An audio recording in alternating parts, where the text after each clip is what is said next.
Hola a todos y bienvenidos a esta cápsula de la ayudante de infectología. Mi nombre es Sebastián Chong y hoy les voy a hablar sobre las infecciones de transmisión sexual.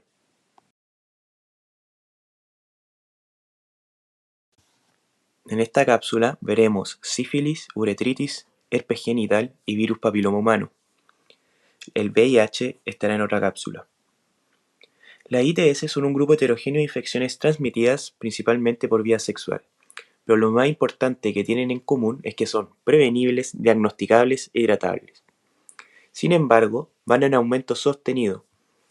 La más frecuente en Chile y el mundo es el virus papiloma humano, y el grupo de mayor riesgo son los hombres que tienen sexo con hombres sin uso de preservativos.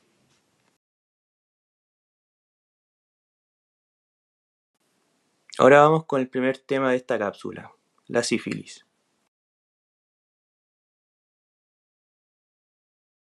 Fisiopatología. La sífilis sigue una secuencia fisiopatológica muy lógica que les va a ayudar a ordenar las etapas clínicas. Todo parte con la inoculación. El treponema pallidum entra por la piel o mucosa y se replica localmente. Luego genera una respuesta inflamatoria local que produce una endarteritis obliterante, es decir, una inflamación de vasos pequeños, lo que resulta en isquemia local y forma el chancro. Este chancro es indoloro porque la endarteritis también afecta fibras nerviosas sensitivas. Luego, la bacteria entra al torrente sanguíneo, se produce una diseminación hematógena y produce la sífilis secundaria. Si no se trata, puede entrar en un periodo de latencia, donde la bacteria persiste sin generar síntomas, pero también puede reactivarse años después. Y si progresa, causa daño tardío por inflamación granulomatosa crónica y se forman los llamados comas sifilíticas, que comprometen el sistema nervioso central, el corazón y el hueso, entre otros órganos.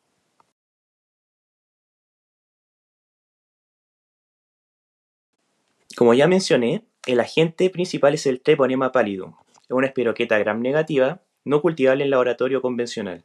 Se transmite principalmente por vía sexual, pero también materno-fetal, y por cortopunzantes y de manera transfusional. Tiene un periodo de incubación de 10 a 90 días. En Chile hay aproximadamente 10.000 casos anuales, con mayor prevalencia entre los 20 y 39 años, y mayor incidencia en hombres. Es una enfermedad de notificación obligatoria. Las etapas clínicas son 4. La primaria, que es el chancro, que es una úlcera indolora de bordes indurados, con una adenopatía satélite.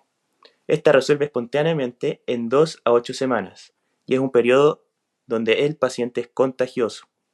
Después tenemos la etapa secundaria, que es de 4 a 10 semanas post-infección.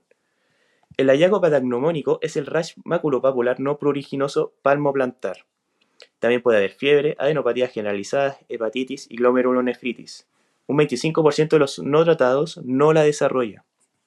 Después tenemos la etapa latente, que es sin síntomas.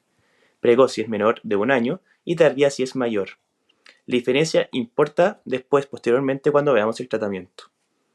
Por último tenemos la etapa terciaria o de neurosífilis, donde aparecen estas gomas sifilíticas que mencioné anteriormente, con compromiso cardíaco, valvular o aórtico, y neurosífilis con sordera, neuritis óptica y una posible demencia.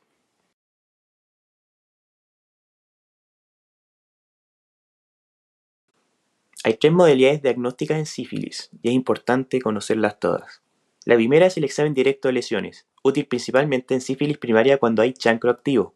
El método clásico es la microscopía de campo oscuro, donde se toma una muestra del exudado del chancro y se visualiza directamente el treponema pallidum. La alternativa más sensible y disponible hoy es la PCR en la lesión, que detecta ADN del treponema incluso con baja carga. La limitación del directo es obvia, solo aplica mientras hay una lesión activa. En sífilis secundaria o latente ya no sirve. Para neurosífilis, la herramienta es la punción lumbar con medición de BDRL en líquido cefalorraquídeo, que es el único test no treponémico validado en este compartimento. La segunda y tercera modalidad son la serología, que se divide en 2 tipos. Las pruebas no treponémicas, BDRL y RPR principalmente, se positivizan a los 10 a 15 días post-infección. Son inespecíficas, pero correlacionan con actividad de la enfermedad, lo que las hace ideales para monitorizar la respuesta al tratamiento. El criterio de respuesta es una caída de al menos 2 diluciones en 6 meses, y un título mayor o igual a 1 en 4 se considera positivo, y un aumento de 2 diluciones sugiere reactivación. Las pruebas treponémicas se positivizan antes, a los 7 a 14 días. Son específicas para sífilis y se usan para confirmar un resultado no treponímico positivo. Su gran limitación es que quedan positivas de por vida, por lo que no sirven para monitorizar la actividad.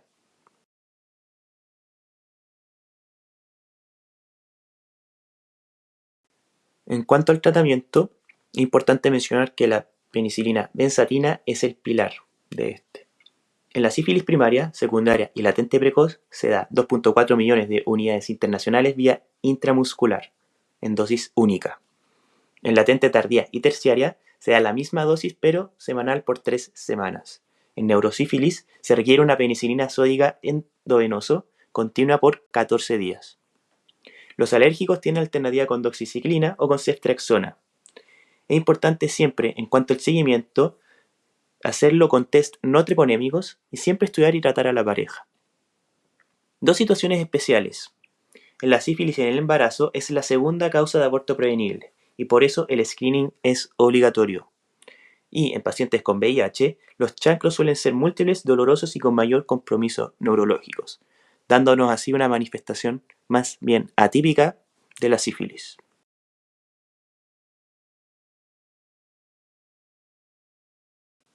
Ahora entrando al tema de la uretritis.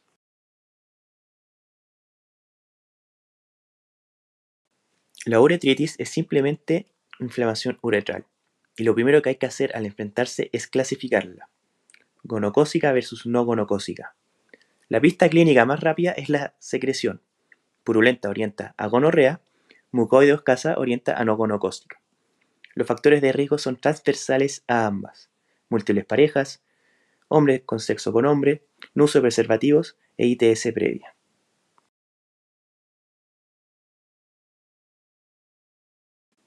Ahora adentrándonos a la uretritis gonocócica. Esta es producida por la Neisseria gonorrea. El agente es un diplococo gram negativo, con el humano como único hospedero y es bastante exigente para cultivar. Necesita dar chocolate o Tiger Martin. En cuanto a la clínica, depende del sexo. En el hombre, lo más característico es la secreción uretral purulenta y puede complicarse con una epididimitis. En las mujeres, en cambio, lo más frecuente es que sea asintomática, importante tenerlo en mente, o que debute como cervicitis, enfermedad inflamatoria pélvica o salpingitis. Además de la presentación genital, hay que recordar las manifestaciones extragenitales, como una proctitis, faringitis, conjuntivitis y una posible artritis séptica. Para el diagnóstico, la estrategia varía según sexo. En el hombre se hace tinción gram de la secreción uretral, buscando diplococos gram negativos intracelulares, más una PCR en orina de primer chorro.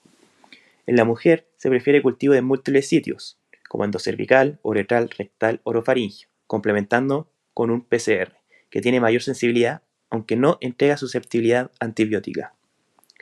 El tratamiento de elección es extracciona 500 miligramos intramuscular en dosis única, siempre combinada con acitromicina o doxiciclina para cubrir la clamidia concomitante, que es muy frecuente.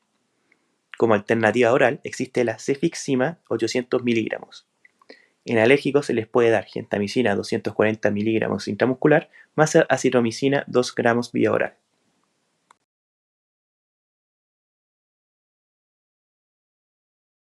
Ahora con la uretritis no gonocócica. Allí hay 3 patógenos que vale la pena distinguir. El primero es Chlamydia trachomatis, bacteria intracelular y el más frecuente del grupo. Su característica más importante es que es muy frecuentemente asintomática, sobre todo en mujeres, donde puede generar secuelas serias como infertilidad y enfermedad inflamatoria pélvica sin que la paciente lo sepa. Por esto existe un screening activo. Está indicado en mayores de 24 años, con más de 2 parejas al año o en hombre sexo con hombre. El diagnóstico es por PCR o por pruebas de amplificación de ácidos nucleicos y el tratamiento es doxiciclina por 7 días o acitromicina en dosis única. El segundo es el linfogranuloma venéreo, LGV, causado por serotipos invasivos de clamidia. A diferencia de la clamidia habitual, este sí tiene una evolución por etapas bien definidas. Primero, una úlcera genital que resuelve sola y que la paciente puede pasar por alto, luego adenopatías inguinales dolorosas en la segunda etapa y finalmente, si no se trata, fibrosis grave con pelvis congelada en la tercera. Siempre hay que descartar VIH en estos pacientes. El diagnóstico es por PCR en muestra de lesión y el tratamiento requiere doxiciclina por 21 días, bastante más que la clamidia habitual. El tercero es Mycoplasma genitalium, que tiene una particularidad estructural clave. No tiene pared celular, lo que explica por qué los beta-lactámicos no sirven. En hombres produce síntomas de uretritis y en mujeres suele ser asintomático, aunque se asocia a cervicitis y enfermedad inflamatoria pélvica. El diagnóstico es exclusivamente por PCR. El tratamiento es acitromicina en dosis única y moxifloxacino si hay algún tipo de resistencia.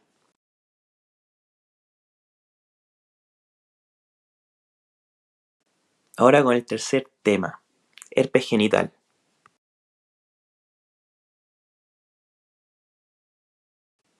El herpes genital es causado principalmente por VHS2, aunque el VHS1 también puede causarlo. Lo más importante que hay que entender desde el inicio es que es una infección crónica. Una vez adquirida, el virus persiste de por vida. Fisiopatología. Todo parte con la inoculación del virus en la mucosa genital. Ahí produce muerte celular y acantólisis, lo que genera las vesículas características.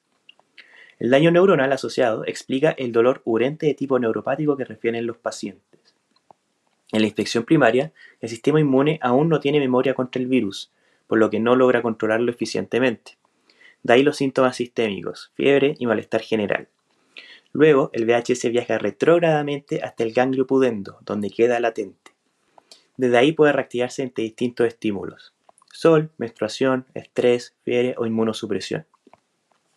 Un punto importante a no olvidar: las complicaciones graves son raras, pero existen, como la encefalitis y la hepatitis, y que hay que tenerlas en mente ante un paciente inmunocomprometido o con algún tipo de clínica típica. Clínica. La presentación típica son vesículas y úlceras dolorosas a nivel genital. El VHS2 en particular tiende a tener recurrencias más frecuentes y episodios subclínicos.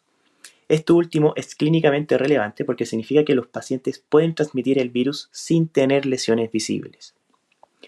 Hablando del diagnóstico, el método de elección es el PCR-VHS en lesión, por su alta sensibilidad. El cultivo celular también puede usarse, pero tiene baja sensibilidad comparativa.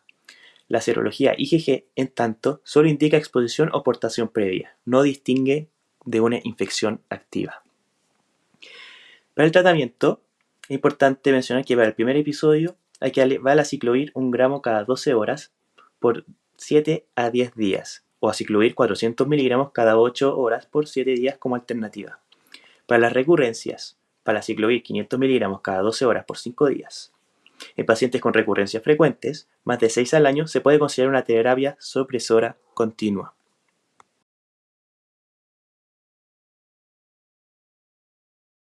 Ahora con nuestro último tema de la cápsula, virus papiloma humano.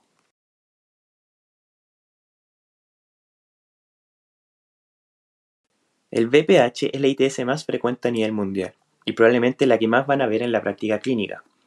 Es un virus DNA de doble hebra, patógeno humano exclusivo, con más de 200 genotipos descritos, pero lo que nos importan clínicamente son pocos. La distinción más importante es entre genotipos de alto y bajo riesgo oncogénico. Los serotipos 16 y 18 son los de alto riesgo y causan el 70% de los cánceres cervicouterinos. Los serotipos 6 y 11 son de bajo riesgo pero son responsables del 90% de los condilomas acuminados. Esta distinción importa porque orienta tanto el pronóstico como la prevención. Hablando un poco de la epidemiología, las cifras son llamativas. El 80% de la población sexualmente activa tendrá VPH en algún momento de su vida. En Chile, el 30% de las mujeres menores de 25 años tienen una infección activa. La prevalencia se asocia directamente al número de parejas sexuales. Hablando un poco de la historia natural, la infección suele ocurrir alrededor de los 15 años, con el inicio de la actividad sexual. Lo más frecuente y tranquilizador es que el 70 a 90% resuelve la infección espontáneamente, sin consecuencias. El problema está en la infección persistente. En esos casos, pueden desarrollarse lesiones intracervicales décadas después, con eventual progresión a cáncer cervical en mayores de 40 años. Es decir, hay una ventana de tiempo larga entre la infección y el daño, lo que hace que la prevención y el screening sean especialmente relevantes. En cuanto a la clínica, la mayoría de las infecciones son asintomáticas. La manifestación visible más frecuente son los condilomas acuminados, lesiones verrugosas genitales causadas por los serotipos de bajo riesgo. Sin embargo, la consecuencia más grave es el cáncer, y la relación es contundente. El 100% de los cánceres de cérvix son producidos por el virus papiloma humano, el 90% de los anales, el 90% de los vaginales y entre el 15 y 70% de los de orofaringe. Transmisión y diagnóstico. Se transmite por contacto sexual de cualquier tipo, incluyendo transmisión cervical en el parto o la lactancia. El diagnóstico se realiza mediante el PAP para la detección de lesiones cervicales y PCR para la identificación del genotipo. Y en cuanto a la prevención, la medida más importante es la vacuna, que en Chile se administra a todos los niños en cuarto y quinto básico. Es fundamental insistir en esto. La vacuna es la herramienta más poderosa que tenemos y su efectividad es máxima cuando se administra antes del inicio de la actividad sexual. Con eso ya hemos finalizado esta cápsula. Muchas gracias por su atención.